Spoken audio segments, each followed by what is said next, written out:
Welcome back to another Plex Earth video. Today, you will witness how to access the z-axis values that give shape to any terrain model imported with Plex Earth 5D in a few easy steps.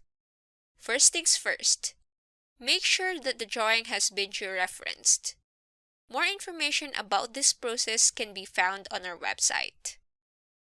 There must be an existing terrain model to work on, so let's quickly import the terrain for this island, which is our area of interest.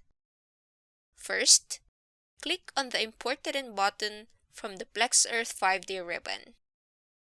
Next, choose the preferred terrain provider and specify the terrain cover area.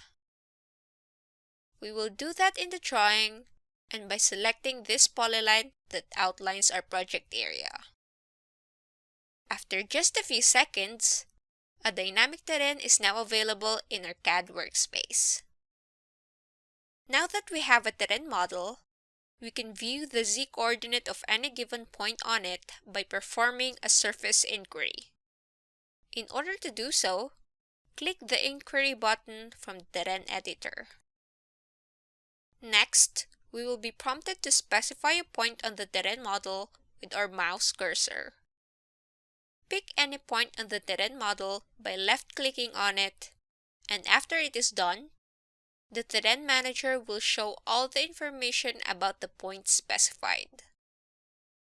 This includes its position, elevation, slope, and direction. The elevation values unit will be based on the georeference settings, and the slope and direction will be in degrees. If you want to pick another point, just deactivate the command history and use the cursor to specify it on the terrain model. We can copy the information provided simply by clicking on the Copy button. We can also clear the information from the palette if needed by clicking Clear. And there you have it! The ability to access the elevation values of any given point of a terrain surface with Plex Earth 5D. For more information, feel free to visit our website or send us an email at support@plexscape.com. That's it for this video, and thanks for watching!